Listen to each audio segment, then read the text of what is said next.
Merci de nous retrouver sur Digital Congo Télévision et FM pour ce nouveau numéro du magazine Entretien. Entretien qui reçoit ce soir pour vous le député national Gaston Kitenge Kipalou. Il est le président national du Parti chrétien Association des croyants en Christ pour le Congo, AC3, mais aussi initiateur d'une pétition visant la révision de la Constitution, notamment l'article 1, alinéa 1. Et c'est autour justement de cette démarche que nous allons nous entretenir avec lui. Honorable, bonsoir. Bonsoir madame. Et bienvenue sur notre plateau. Merci. Voilà, je l'ai dit dès l'entame de cette émission, vous êtes initiateur d'une pétition visant la révision de la Constitution. Mais est-ce que ce n'est pas une boîte de Pandore que vous ouvrez là? Parce que plusieurs Congolais ont eu déjà à le dire, il faudrait que la Constitution soit révisée. Oui, en fait, la Constitution doit être révisée. La Constitution a beaucoup de choses qui ne cadrent pas avec la réalité présente. Bon, d'abord, je vous remercie, mais je voulais seulement peut-être corriger le nom, c'est Kitenge Gaston Kitenge Kipalou. Ah ok, excusez-moi d'avoir massacré votre nom. Je suis élu de la province du Lualaba, et plus particulièrement à Kolwezi. Okay. Je suis président d'une association qu'on appelle Fondation chrétienne d'intercession et de social axée sur l'amour de Jésus-Christ en faveur de la RDC. Tout tourne autour de la chrétienté. Oui, c'est une organisation pratiquement qui met les Congolais ensemble, une réconciliation nationale dans l'amour, pour restaurer l'amour dans le peuple congolais, l'amour qui manque, et d'ailleurs l'amour qui est parmi les antivaleurs qui font que ce Congo n'arrive pas à émerger. Et nous prions, nous travaillons pour la délivrance de cette nation, pour son développement intégral. Et je suis visionnaire aussi, président d'un nouveau parti politique chrétien. C'est toujours dans la même vision du changement qu'on a eu, on a été inspiré de mettre sur pied un cadre politico-spirituel, vraiment spirituel et politique, pour permettre aux chrétiens nés de nouveau, qui ont des valeurs, de pouvoir intégrer et de se retrouver un jour au Parlement, que le Parlement, au gouvernement et partout ailleurs, que les chrétiens aussi aient une occasion de gérer ce pays. Mais si vous dites ça, honorable, ça va m'étonner, parce qu'il y a déjà plusieurs partis politiques chrétiens. Ceux qui nous dirigent sont des chrétiens. Les chrétiens sont déjà là. Non, bon, il y a des partis politiques chrétiens de nom. De nom. Mais dans le fond, il n'y a pas de chrétiens. Quand on dit parti politique chrétien Kitenge Kipalou, bon, on dit chrétien, mais est-ce que dans le fond, il y a le chrétien? Est-ce qu'ils sont basés sur des révélations pour pouvoir diriger le pays? Ils sont basés sur la parole de Dieu? Parce que le chrétien, il est régi par la Bible. Est-ce que ces partis sont basés sur la Bible pour diriger?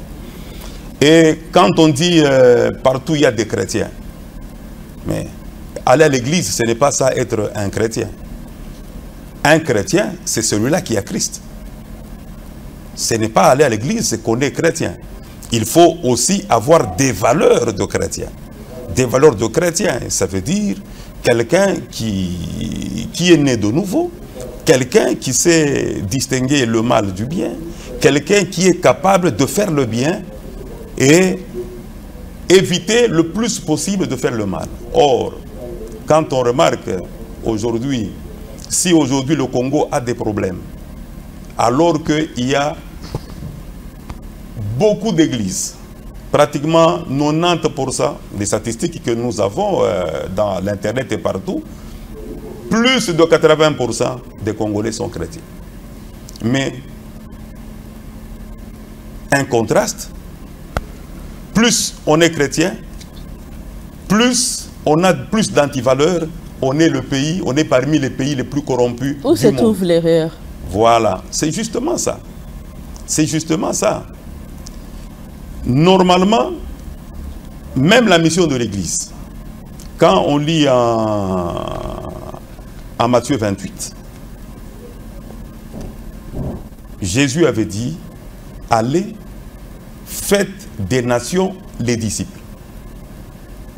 Ça veut dire, l'Église a la mission de faire du Congo des disciples. Regardez un peu les disciples dans le temps, au temps où Jésus-Christ était sur la terre. Ça veut dire, allez changer le comportement, allez changer la vie des gens, que les gens aient l'amour, que les gens vivent d'une manière juste. Mais, à la grande surprise, on remarque que, comme Kabila, le président, le disait, si je pouvais avoir 15 justes, ce Congo changerait. Mais où sont-ils alors qu'il y a beaucoup d'églises? Il y a un problème. Et le problème est sérieux. Le problème est sérieux. Le problème est à la racine. C'est-à-dire, aujourd'hui, si on doit analyser les raisons qui font que le Congo ne se développe pas. Nous avons tout au Congo. Nous avons des potentiels énormes. Nous avons des richesses qu'on ne trouve pas ailleurs. Et tous ces pays ici, multinationaux qui vivent, ils vivent des richesses du Congo. Nous avons des terres arables, vraiment des millions. Nous avons de l'eau.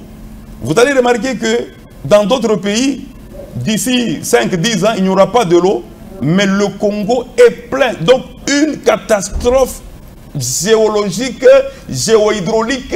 Donc, nous avons tout. Oui, ça c'est la chanson. Oui, c'est ça, c'est ça. Nous avons des intellectuels, beaucoup. S'il y a quelque part où on produit beaucoup de licenciés, beaucoup de docteurs, c'est au Congo. Nous avons beaucoup de chrétiens, mais nous sommes le pays le plus pauvre. Il y a un problème. Et quand on doit analyser, le Congo n'a pas besoin des politiciens pour le changer. Le Congo n'a pas besoin des scientifiques pour le changer. Le Congo n'a pas besoin, je ne sais pas moi, des économistes pour le changer. Vous comprenez? Pourquoi? Parce que quand on fait une analyse, quand on prend par exemple la méthode d'analyse des problèmes ou des situations, je prends par exemple l'analyse par arbre de cause. On se dit, bon, on a tout, mais pourquoi la vie ne change pas? Si c'est parce qu'il y a ça. Bon, pourquoi ça ne change pas? Parce qu'il y a ça. Quand vous allez à la racine, vous allez comprendre qu'il y a au départ un problème spirituel. Un problème spirituel. Ça, je vais dire la vérité aujourd'hui parce que j'étais venu il y a 2 ans. J'avais dit que rien n'irait si nous ne tournons pas nos yeux au Dieu créateur. Je l'avais dit plusieurs fois même à l'Assemblée nationale en 2020, lorsque, à la fin, lorsqu'on devait présenter et voter le budget de 2021, le Premier ministre Sama Lukonde était là, avec tout son gouvernement. J'étais monté pour dire que tout ce que nous allons faire, tout ce que nous faisons, si nous ne mettons pas Dieu avant, si nous ne suivons pas le premier pas que le président avait lancé de mettre le pays dans le main de Dieu et de marcher dans cette alliance, c'est zéro, on ne va aboutir à rien. J'étais même allé plus loin. J'avais dit, aujourd'hui, le Congo, s'il ne marche pas, c'est à cause de ce que nous voyons ici, un problème moral, des comportements, des mentalités. Nous avons un ministère de la nouvelle citoyenneté qui a pour objectif le changement de mentalité. Et j'avais même dit les changements de mentalité ne viendra pas avec la morale. On ne va pas prendre un ministre qui vole, on ne va pas prendre un gouverneur qui vole, on le met sur le banc, on lui dit, mais monsieur le gouverneur, voler c'est mauvais. Et il cesse de voler. Non. J'avais dit, c'était peut-être, les gens n'avaient pas compris. J'avais dit, mais prenez. Il n'y a que la parole de Dieu qui peut changer quelqu'un, le transformer. Quelqu'un qui était voleur, il sort, il n'est plus voleur. Quelqu'un qui était ivrogne, il n'est plus ivrogne. Quelqu'un qui n'avait pas d'amour, il reçoit l'amour. Rien que la parole de Dieu. Parce que la parole de Dieu, c'est une puissance, c'est une sémence. J'avais même dit, prenez cet argent là-bas, que vous dépensez inutilement avec des séminaires, des conférences, ça ne va amener à rien. Donnez ça aux véritables serviteurs de Dieu. J'ai dit véritable. Oui, mais quelle est l'unité de mesure pour vous, pour reconnaître un vrai serviteur de Dieu? Parce que c'est là aussi, il y a le problème là aussi. Mais Jésus l'avait dit, vous les reconnaîtrez par leurs fruits. Vous les reconnaîtrez par leurs fruits. Mais si on dit, quelqu'un est serviteur de Dieu, après, bon, on a des informations qu'il a engrossé 1000 femmes dans son église. Est-ce qu'on va lui dire qu'il est serviteur de Dieu? Quelqu'un qui est serviteur de Dieu, on lui donne seulement une responsabilité de gérer 10 000 dollars ou 1000 dollars, il vole. Donc si on comprend bien, voilà. Pour les détecter, il faut d'abord les mettre à l'épreuve. Il faut les mettre à l'épreuve. Jésus avait dit, vous les verrez par leurs fruits. Mais là, on ira des essais en erreur.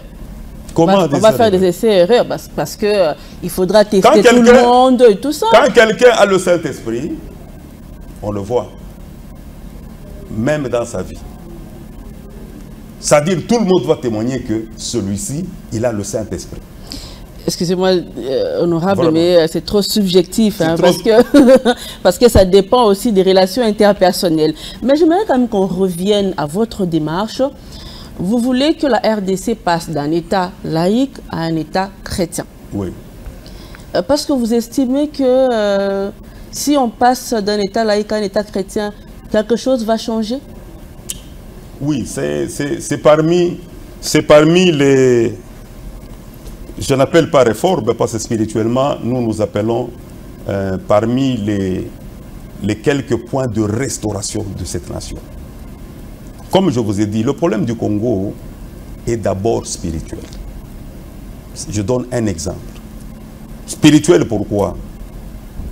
Parce que la Bible dit, un peuple sans révélation, c'est un peuple sans frein. Avant tout ce que nous faisons, il y a d'abord le spirituel. D'abord le spirituel, vous pensez et vous réalisez. Partout.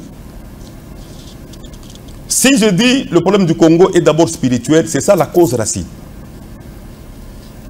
En 1967 et en 1959, ça je dis la vérité pour que le Congolais sache. Il y avait eu des pactes. Je me rappelle, le président Mobutu à son temps, il disait même, s'il faut que je fasse les pactes avec le diable, je le ferai. Et il y avait des pactes qui étaient faits. Et ces pactes qui avaient fait ont fait que le Congo a été livré spirituellement dans les mains du diable. C'est comme moi, je voudrais être gouverneur. Je vais voir un féticheur. Je lui dis, je voudrais être gouverneur. Je dis, mais en retour, vous me donnez quoi? Je lui dis, mais en retour, je vous donne ma famille. C'est fini, ma famille est vendue spirituellement. C'est-à-dire, vous aurez des gens qui vont étudier, vous aurez des gens qui vont... des belles femmes, ils n'auront pas de mariage, ils vont se prostituer. Vous aurez des gens qui vont étudier, mais c'est comme des gens qui ont des problèmes dans la tête, rien ne marchera. Et ces pactes qui avaient été faits ont créé un problème spirituel, c'est-à-dire le pays a été remis dans les mains du diable. Et le problème spirituel, comme étant la cause, on ne pouvait pas le savoir comme ça, c'est par révélation. Alain Moloto le disait, mais les gens pensaient que sa tête ne marchait pas.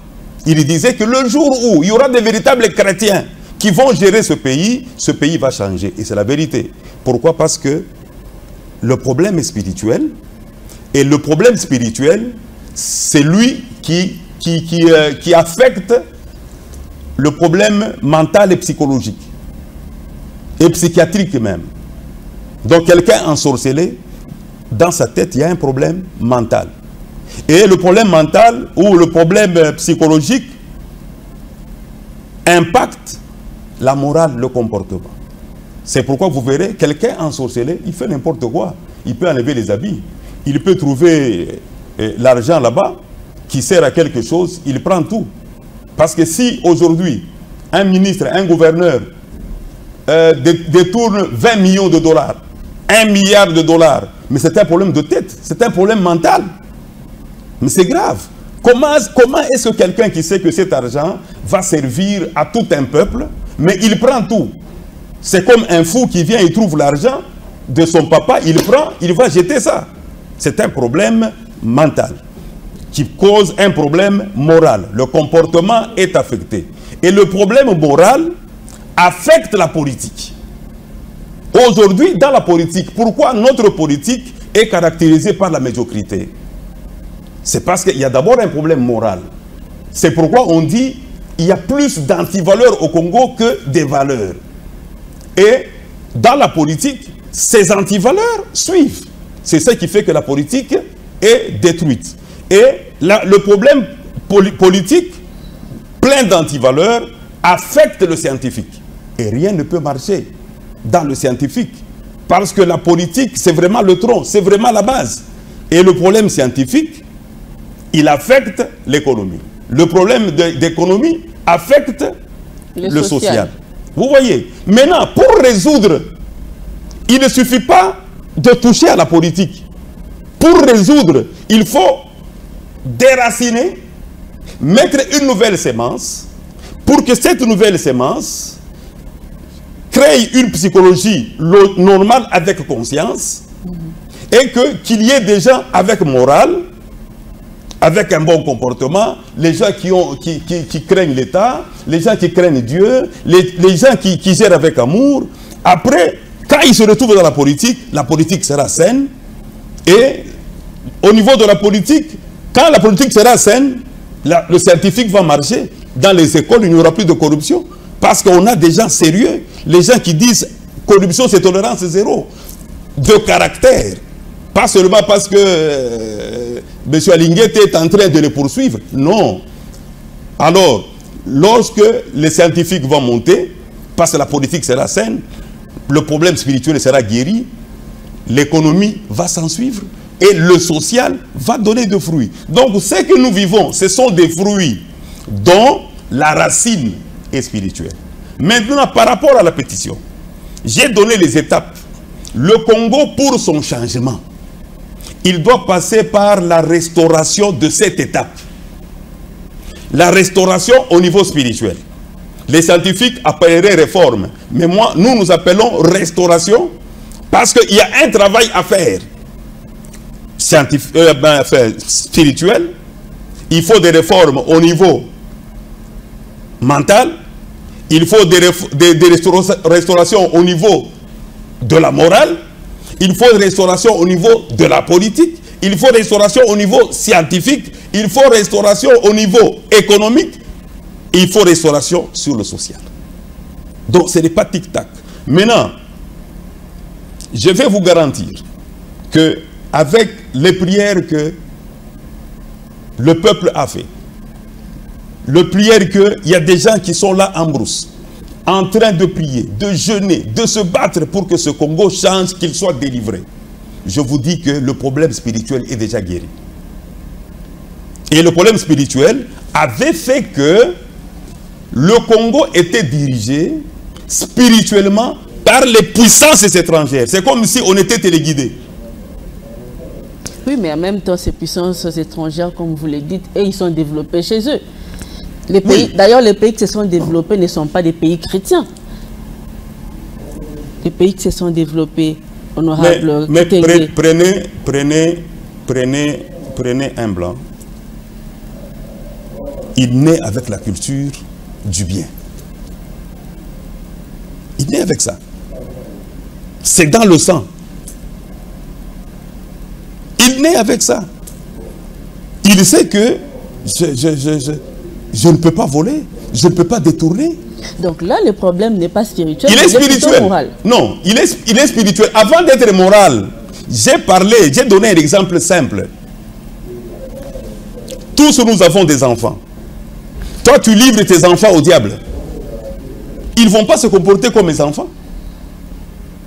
Mais le Congo a le malheur parce que le Congo, déjà, à la conférence de Berlin là-bas, le Congo était envié. Parce que le Congo regorgeait. Et là où nous sommes, il y avait trop de richesses. Tout le monde savait qu'il y avait des richesses. Et qu'est-ce qu'il fallait faire? Il fallait envoûter ces gens pour qu'ils ne soient pas à mesure de se gérer. C'est pourquoi, quand on demandait l'indépendance, il y avait une forte pression. En retour, ils ont dit, mais qu'est-ce que vous allez nous donner?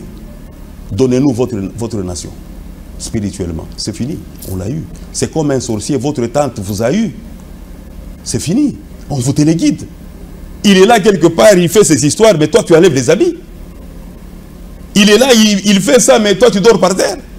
C'est comme ça qu'on nous a gérés. Et je peux même citer le nom de ces puissances là-bas étrangères. Je peux dire tel, tel, tel, tel. Maintenant, Dieu a délivré. C'est pourquoi vous allez voir que maintenant, le Congolais commence à retrouver sa psychologie, légèrement. Même quand M. Macron est venu, vous avez vu la réaction des Congolais. Ils les ont refusés. Mais c'est la première fois. Les Congolais, dans le temps, quand nous voyons un blanc, on applaudissait, on pensait que c'est le salut. Mais il est arrivé à dire non, non, non, non. Nous voyons que vous nous dominez. Vous voyez seulement vos intérêts. C'est parce que le problème spirituel a été guéri. Le problème psychologique commence à trouver des solutions. Et pour le problème moral, je vous dis, Dieu a même révélé 12 commandements, juste pour le Congo, comme il avait fait avec Israël.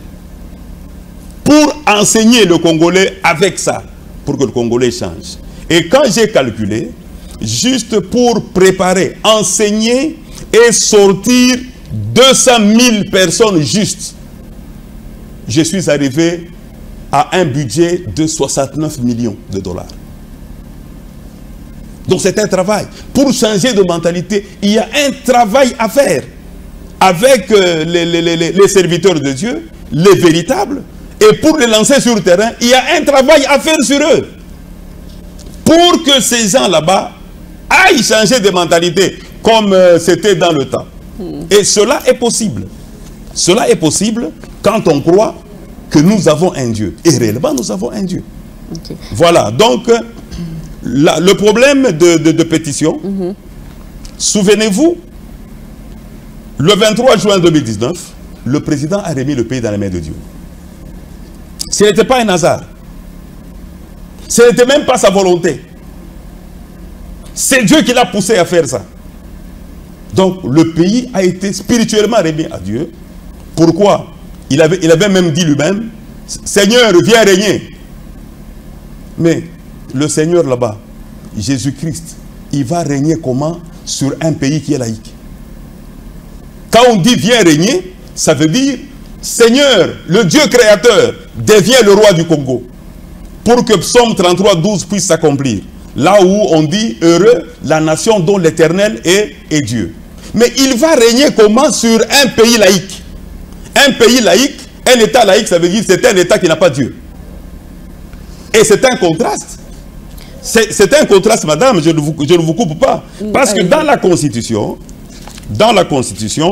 au préambule, nous, peuple congolais, après référendum, nous sommes conscients de nos responsabilités devant Dieu. Et Dieu avec grand D. Si on dit Dieu avec grand Dieu, c'est le Dieu créateur. Hein. Il y a des dieux, ce sont des petits dieux. Et quand on regarde à l'article 74, quand les présidents prêtent serment, moi, c'est la Constitution, hein, moi, élu président de la République démocratique du Congo, je jure solennellement devant Dieu et la nation. Mais quel Dieu? Un pays laïque, c'est quel Dieu? Oui, mais honorable, est-ce que là, vous vous ne craignez pas que vous allez s'aimer à la division entre les Congolais? Parce qu'il y a aussi les musulmans. Non. Il y a aussi d'autres confessions religieuses qui ne sont pas nécessairement chrétiennes. Non. On ne va pas s'aimer la division. Je vous ai d'abord dit les statistiques à date donnent plus de 80% de la population congolaise chrétienne. Soit catholique, soit kimbanguiste, soit protestant, 80%. Et les musulmans au Congo, c'est presque 5%. Vous comprenez? Je vais en arriver. Mais si la majorité de 80% dit que nous voulons que notre État soit chrétien pour que la Bible soit un absolu au-dessus de la Constitution. Parce que la Bible dit ne volez point. Ne volez point. Ça veut dire que quelqu'un qui a volé, il est allé à l'encontre de Dieu. Il n'y a pas de problème. Par ailleurs, juridiquement aussi, nous n'avons pas dit que il y aura une discrimination. Parce que l'article 13 de la Constitution sera conservé. Le chrétien n'a jamais été... qui consacre la liberté des religions. Voilà. Aucun, non, qui consacre l'accès, la non-discrimination par rapport à l'accès à l'éducation, à la fonction publique ou à d'autres matières. L'article 13. L'article 22 sera conservé, qui garantit la liberté de religion. C'est-à-dire, l'État est chrétien. Quand on dit l'État est chrétien, ça veut dire l'État suit les normes de la parole de Dieu, qui est la parole de Christ. Quelle devient alors la Constitution dans ce cas-là? Non, la Constitution, je dis, c'est pourquoi il faut revoir l'article 1. Juste changer l'État laïque. L'article 1 dit ceci. La République démocratique du Congo est un État dans ses frontières du 30 juin 1960, un État de droit, indépendant, souverain, uni, indivisible, social, démocratique et laïque. Juste changer là-bas, et chrétien. Mais le reste, ça reste. Parce que le Congo, naturellement, il y a des États islamiques. Des États à constitution islamique. Et ces États là-bas, le Coran, c'est un absolu. C'est pourquoi eux, ils peuvent persécuter facilement les chrétiens. Pourquoi? Parce que dans le Coran, celui qui croit en Christ, il mérite la mort. C'est pourquoi ils le font. Mais dans la Bible, vous ne verrez jamais quelque part on dit que celui qui ne croit pas à ça, on va le tuer, on va le chasser. Parce impossible. Que beaucoup craignent des dérapages justement. Non, il n'y aura pas de islamique. On a vu les talibans en Afghanistan, ce qu'ils sont en train de faire. Oui, c'est ça, je dis. Le Coran, les musulmans et les chrétiens, c'est différent.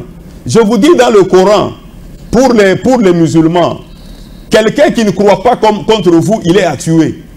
Mais cela n'est pas pour les chrétiens. Les chrétiens, ils aiment parce que Jésus nous a dit, aimez ceux qui vous font le mal. Aimez les ennemis. Vous voyez, c'est-à-dire la Bible, quand on la respecte, elle apporte l'amour. Et la véritable amour, ce n'est pas l'amour de l'homme, c'est l'amour de Dieu. C'est ça qui nous manque. Quand vous avez le véritable amour, l'amour de Dieu, ça veut dire que vous avez la charité. C'est-à-dire que vous avez toutes les vertus jusqu'à avoir la charité. Et quand quelqu'un a la charité, ça veut dire que quand je te vois, je te considère comme moi. Quand tu souffres, je sens que dans mon cœur que je souffre avec toi. Vous comprenez? C'est ça qui manque. Comme je l'ai dit, un ministre, un gouverneur, il détourne tout l'argent du paiement des fonctionnaires. Mais ce monsieur, il a de l'amour, même s'il va à l'église. Non. Mais quand on respecte les vertus chrétiennes, je vous dis la vérité, vous êtes quelqu'un irréprochable. Quelqu'un qui a peur même de prendre 1000 francs. Alors, comme le Congo doit être restauré, le spirituel restauré, le psychologique restauré, la morale restaurée, la politique restaurée, l'acquisition du statut de l'État chrétien, ça fait partie du processus de restauration. Parce que pour que la politique change, il faut d'abord qu'il y ait dans la politique des gens nés de nouveau. Quand on parle des gens nés de nouveau, ça veut dire qu'il n'est plus ce qu'il était. Il est devenu une nouvelle créature. Il est devenu vraiment l'exemple de Christ. Quand il voit le mal, il fuit le mal. Il ne peut pas voler, il ne peut pas te voler, il ne peut pas prendre un franc. Moi, je me rappelle. Je me rappelle. Il y a un cas, je ne vais pas dire c'est qui. Quelqu'un qui souffrait. Il est en train de pousser le charbon pour vivre. Il défendait un dossier dans une entreprise. Et on lui présente 60 000 $. Voyez un peu quelqu'un qui va en brousse pour faire le charbon. Il vient avec 5 sacs en train de pousser. On vient lui donner 60 000 $. On lui dit, laisse de défendre ces gens. Il a dit, je ne prendrai pas, je crains mon Dieu. Vous voyez la nature des gens que nous cherchons? Les gens nés de nouveau, transformés. Mais ça, c'est chercher une aiguille dans une boîte de foin. Est-ce que c'est possible? C'est possible. Alors, vous en êtes où avec la pétition? Est-ce que vous avez déjà récolté des signatures? Oui, on est en train de signer. Je vous dis, il y a un engouement terrible. C'est un réveil. Le Congolais, le chrétien congolais a compris. C'est un réveil. Et puis, il n'y a pas que ça. Madame, ça, il n'y a pas que ça. Comme vous voyez partout, on est en train de persécuter les chrétiens. La persécution aura bel et bien lieu. Il va arriver même ici. Parce que le diable, pour lui, il faut que l'église chrétienne disparaisse. Déjà en Israël, il y a une loi un projet de loi qui est sous coulisses là-bas. On dit celui qui va prêcher au nom de Jésus, on va le mettre en prison pendant 1 année. En Israël, c'est eux le peuple de Dieu. Maintenant, cette loi, si ça passait, je vous dis, on va fermer les églises. On a commencé à fermer au Congo-Brazza ici. Mais si l'État devient chrétien, l'État va protéger les églises chrétiennes. L'État, s'il vous plaît madame, l'État va protéger même les pasteurs chrétiens de la persécution. Et le Congo va héberger même tous les chrétiens du monde entier. Ils viendront rester au Congo parce que c'est un État chrétien là où ils vont avoir la protection. Et ces gens là-bas, les Juifs qui viendront, les Américains chrétiens qui viendront au Congo, ils vont amener la science. Donc il y aura une restauration au niveau scientifique. Ils vont amener l'intelligence. Ils vont amener le comportement qui va influencer sur le Congolais. Et le scientifique va monter. Et quand le scientifique monte, ça veut dire qu'on arrive maintenant à avoir des génies créateurs qui créent des choses pour produire. Et c'est fini, l'économie part. Lorsque l'économie part, ici, je vous dis, j'avais dit moi au gouvernement, j'avais dit quand on avait sorti le budget, je dis mais un budget ambitieux de 15 milliards de dollars pour un pays comme le Congo. Le Congo peut faire 200 milliards. Mais c'est un problème d'homme. Comme le président Kabila le disait. Si je peux trouver 10, même si c'est dit sûrement, il avait dit mais je fais confiance, j'ai fait confiance. Moi je pensais prendre tel, mais je suis déçu. Pourquoi? Parce qu'on n'a pas trouvé, autant de justes. Mais ce n'est pas tout. Est-ce que votre démarche va aboutir? Là, je vous rappelle encore la fameuse phrase du président Kabila. Il n'a pas réussi à transformer les Congolais. Oui, il n'a pas réussi. Lui, il ne pouvait pas transformer les Congolais. Lui, c'est un homme. Il avait la bonne volonté, mais il ne pouvait pas transformer. Pourquoi il ne pouvait pas transformer? Pour transformer, je vous dis, il faudrait une délivrance. Il faudrait un travail spirituel pour délivrer d'abord le pays et délivrer les âmes. Pour que les âmes aient maintenant une conscience. Pour que quand on a la conscience, on va voir le comportement va changer. Le président avait raison. Mais un peuple sans révélation, c'est un peuple sans frein. Les serviteurs de Dieu ici, les véritables serviteurs de Dieu, quand quelqu'un est fou, quand quelqu'un a un problème de comportement. Mais on prie pour lui, le démon qui le tourmente part. Le démon qui le tourmente part et quelqu'un rentre dans les états. Donc il y a un travail à faire au niveau spirituel. Il y a un travail à faire. Et je vous dis, c'est déjà fait. Donc pour le moment, c'est un travail à faire sur la restauration de la mentalité. Et la restauration de la mentalité va se faire avec des enseignements de grande envergure, avec puissance. Quelqu'un qu'on prêche, il change de comportement. Et cela est possible. Nicodème avait demandé à Jésus, Jésus lui avait dit, il faut naître de nouveau. Nicodème ne comprenait pas. Pourtant, il était docteur en loi. Il a suivi Jésus à côté, il a dit, mais comment est-ce qu'on va entrer dans le ventre de la mère pour naître de nouveau? Jésus a dit, ce qui est esprit est esprit. Il faudrait qu'on te sème une sémence spirituelle. Et la sémence, quand il va entrer en toi, elle va produire une nouvelle personne. Tu étais voleur, tu n'es plus voleur. Tu avais de la haine, tu n'as plus de haine.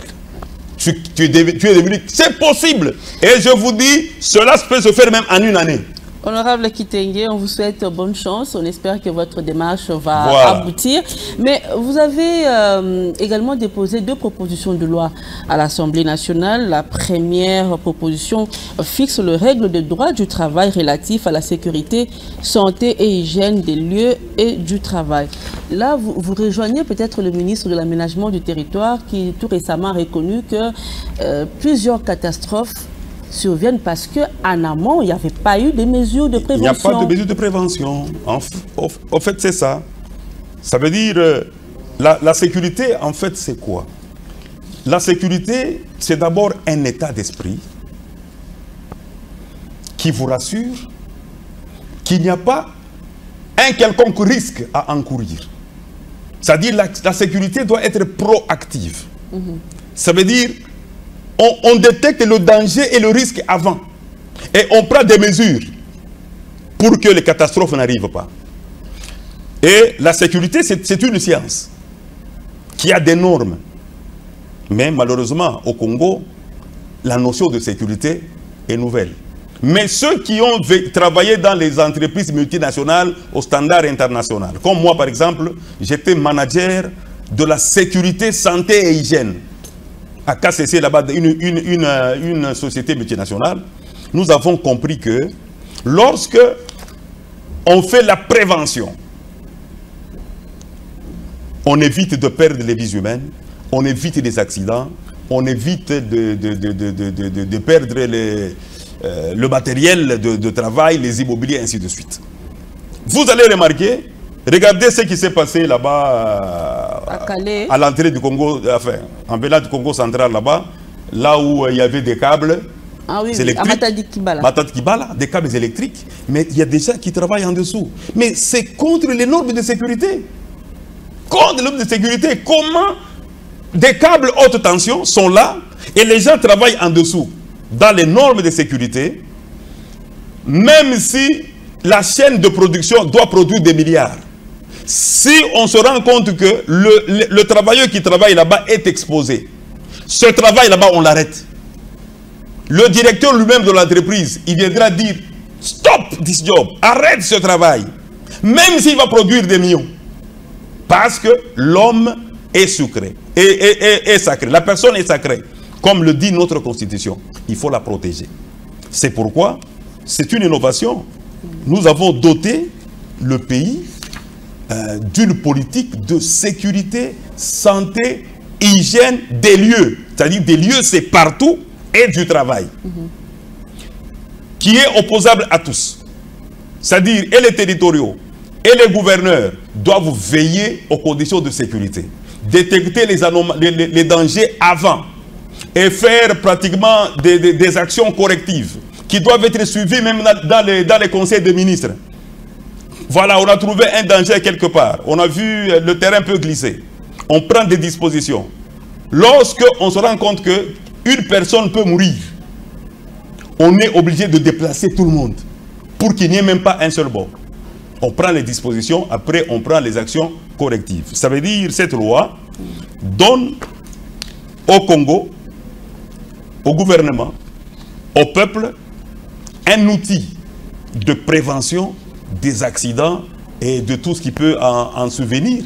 C'est aussi un outil qu'on donne aux inspecteurs du travail, qu'on donne aux employés du ministère du Travail pour pouvoir contrôler. Quand vous allez alimenter partout ailleurs, vous allez voir, il y a des sujets indiens ou des personnes qui font travailler des Congolais comme des animaux. Quelqu'un qui est à 10 mètres sans ceinture de sécurité. Et s'il tombe, il meurt comme ça. Et un immeuble, on a vécu à Kolwezi là-bas, une école a pris feu. Mais vous vous rendez compte, pas une seule, on appelle ça? Les extincteurs. Extincteurs. Or, il y a des normes. Surface X, on doit avoir un extincteur de 6 kg. Surface X, on doit avoir un extincteur de 6 kg. Il y a des normes. Si tout cela, l'État pouvait suivre ça, on n'aurait pas perdu des immeubles. C'est-à-dire la prévention, comment prévenir les accidents, comment gérer la sécurité pour qu'il n'y ait pas des accidents. Et le tout se retrouve dans cette loi. Okay. En fait, c'est un outil et législatif et pédagogique. Ça veut dire qu'à partir de ça, plusieurs apprendront la sécurité. Honorable, on tombe vers la fin. La deuxième proposition fixe les règles de droit du travail relatifs à la rémunération. Ça, c'est une première. Et si jamais cette loi est arrivée à passer, ça veut dire que vous venez là mettre fin au calvaire de nos compatriotes qui travaillent chez les Indo-Pakistanais. Exactement. Pas seulement chez les Indo-Pakistanais, même chez les Congolais et partout. L'article 36 de la Constitution dit: le travail, c'est un droit et un devoir sacré pour chaque Congolais.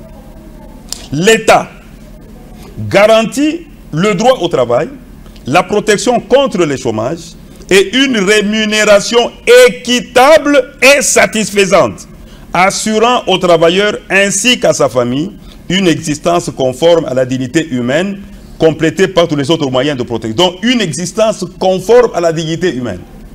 C'est-à-dire, vous travaillez, vous devez avoir une rémunération qui vous donne une existence conforme à la dignité humaine. C'est-à-dire, vous devez manger comme il faut. Vous devez amener des enfants à l'école. Vous devez avoir un moyen de transport.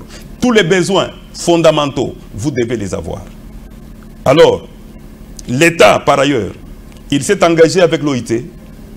En 2021, ils ont signé une convention d'un programme un programme pays travail décent. Ça veut dire quoi? Promouvoir les travaux décents en RDC. C'est un programme de 2021 à 2024. Mais comment est-ce qu'on peut envisager avoir des emplois décents sans politique de rémunération, sans politique de salaire? Vous comprenez? Le SMIC ici, il y a la loi, il y a l'ordonnance portant SMIC, mais qui s'applique souvent aux entreprises privées qui sont d'ailleurs au standard international, qui le respectent. Les autres entreprises ne respectent pas. Le SMIC doit être appliqué partout. Parce que le Congo a ratifié des conventions pour la mise en application du SMIC. C'est ainsi que cette loi, cette proposition de loi, élargit le SMIC aux fonctionnaires de l'État, aux professeurs d'université, aux magistrats, à tout le monde. Et même aux travailleurs appelés communément les domestiques. Oui, oui. Dans une certaine mesure, j'ai inclus dans la proposition de loi, parce que quelqu'un employé à domicile, il fait un travail, c'est un emploi. C'est un emploi, mais il travaille à domicile.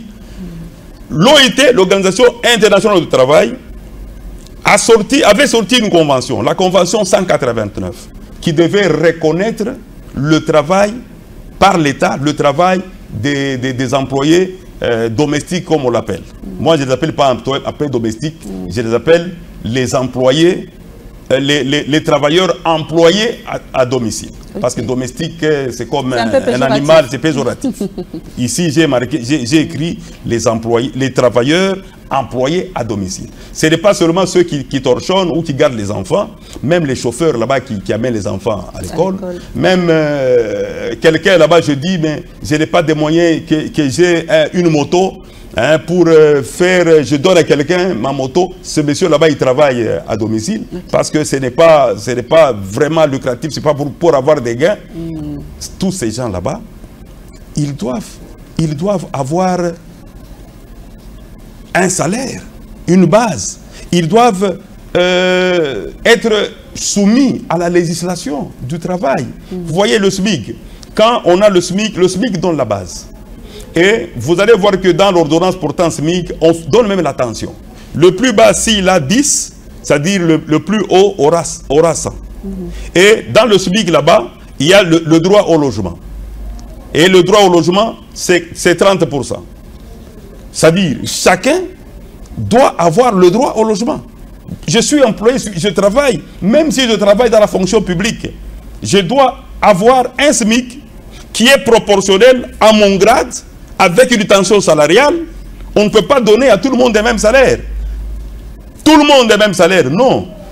Ainsi, le logement est proportionnel, le transport est proportionnel, les allocations familiales sont là, et même quand quelqu'un est en congé, par exemple le cas des mamans, des femmes, qui accouchent, on dit la femme ne doit pas subir une discrimination par rapport à cet état-là. Parce qu'il donne des vies. Et il doit jouir pendant ces 14 semaines de congé, il doit jouir de la totalité de sa rémunération. Parce que la grossesse ne peut pas faire objet d'une discrimination.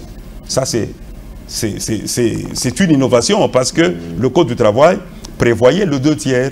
C'est une discrimination. Parce qu'on dit qu'il ne peut pas subir une discrimination. Après, parce qu'il doit accoucher d'un Congolais qui sera demain président, on lui donne le 2/3. Non, on doit lui donner la totalité.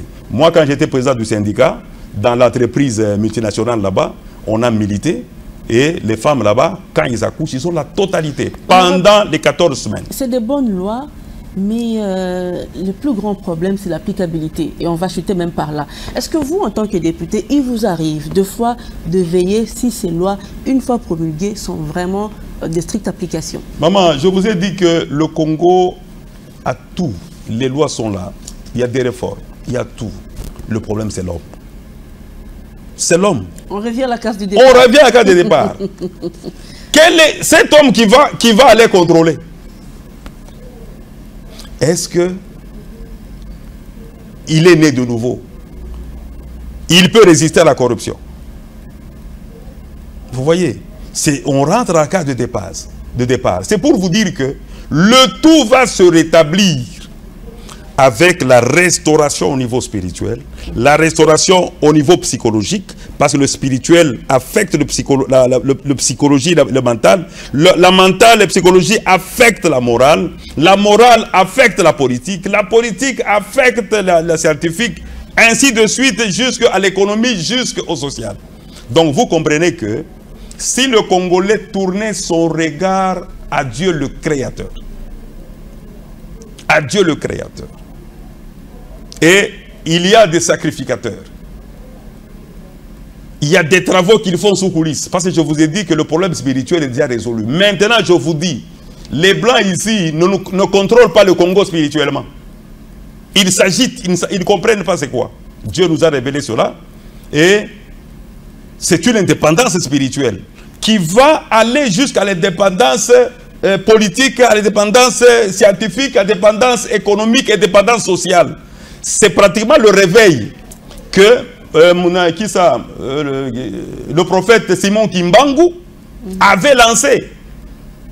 Si le prophète Kimbangu n'était pas tué, et c'est la vérité, il disait, le Congolais, le noir sera le blanc. Qu'est-ce qu'il voulait dire? Il voulait dire que les choses vont changer, le Congolais sera délivré, et il sera au-dessus, de loin supérieur au blanc. Merci. Et c'est la réalité, et cela va arriver. Kalamingite. Merci beaucoup, honorable Gaston Kitenge Kapalou. Là, j'ai bien prononcé. Merci beaucoup. Ça a été un plaisir de vous avoir sur ce plateau. Et évidemment, la matière est abondante. On aura peut-être d'autres occasions pour les développer. Je dis également merci à nos téléspectateurs et auditeurs qui nous ont suivis. On vous retrouve très prochainement pour un nouveau numéro du magazine Entretien.